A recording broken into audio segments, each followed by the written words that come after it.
గత నెల 29వ తేదీన అంబర్పేట డీడీ కాలనీలో చోటు చేసుకున్న కిడ్నాప్ కేసును పోలీసులు ఛేదించారు. ఈ ఘటనలో 10 మంది నిందితులను అరెస్టు చేసినట్టు ఈస్ట్ జోన్ డీసీపీ బాలస్వామి తెలిపారు. మంత్రి శ్యామ్ అనే వ్యక్తిని కిడ్నాప్ చేసి 1,50,00,000 రూపాయలు డిమాండ్ చేసినట్టు పోలీసులు వెల్లడించారు. నిందితుల వద్ద నుంచి 3 కార్లు, 2 ద్విచక్ర వాహనాలు, 8 మొబైల్ ఫోన్లను పోలీసులు స్వాధీనం చేస్తున్నారు. సీసీటీవీ ఫుటేజ్ ఆధారంగా 6 నిందితులు శ్యామ్ ను అపహరించారని పోలీసులు గుర్తించారు. కాగా ఇందులో మరొక ట్విస్ట్ బయటపడింది. శ్యామ్ మొదటి భార్య అయిన మాధవీలతను ఈ కిడ్నాప్ కేసులో ప్రధాన నిందితురాలిగా పోలీసులు గుర్తించారు. అమెరికాలో శ్యామ్ ను వివాహం చేసుకుని 3 సంవత్సరాల వ్యవధిలోనే విడాకులు పొందిన మాధవీలత గత 3 సంవత్సరాలుగా భర్తకు దూరంగా ఉంటోంది.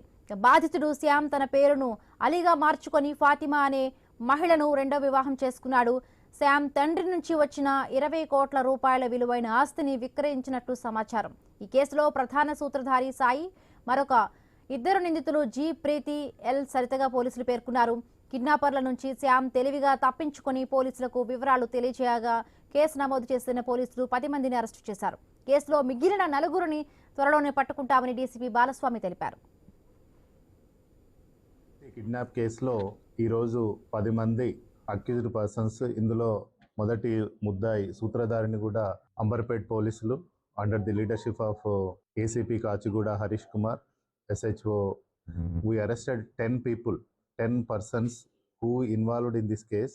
We seized 3 cars and 2 two-wheelers and 8 cell phones from the accused person. గత బుధవారం మనకు రాత్రి 8:30 గంటలకు అంబర్పేట్ పోలీస్ స్టేషన్లో ఫాతిమా అనే ఒక యువతి తన భర్తని ఎవరో గుర్తు తెలియని వ్యక్తులు కిడ్నాప్ చేసినట్లుగా మనకు సమాచారం ఇవ్వడం జరిగింది. సీసీటీవీ ఫుటేజెస్ వెరిఫై చేసినప్పుడు ఒక అనుమానాస్పదంగా ఒక 6 వ్యక్తులు కలిసి వచ్చి దీంట్లో ఒక పర్సన్ని, అంటే మంత్రి శ్యామ్ అనే పర్సన్ని కిడ్నాప్ చేసి 2 కార్లలో వెళ్ళిపోవడం జరిగింది. దీనికి సంబంధించి ఆ రోజు అర్ధరాత్రే మనము కిడ్నాప్ చేసినటువంటి మొదటి కారుని చర్లపల్లి సమీపంలో ఒక అటవీ ప్రాంతంలో దాన్ని కనుగొని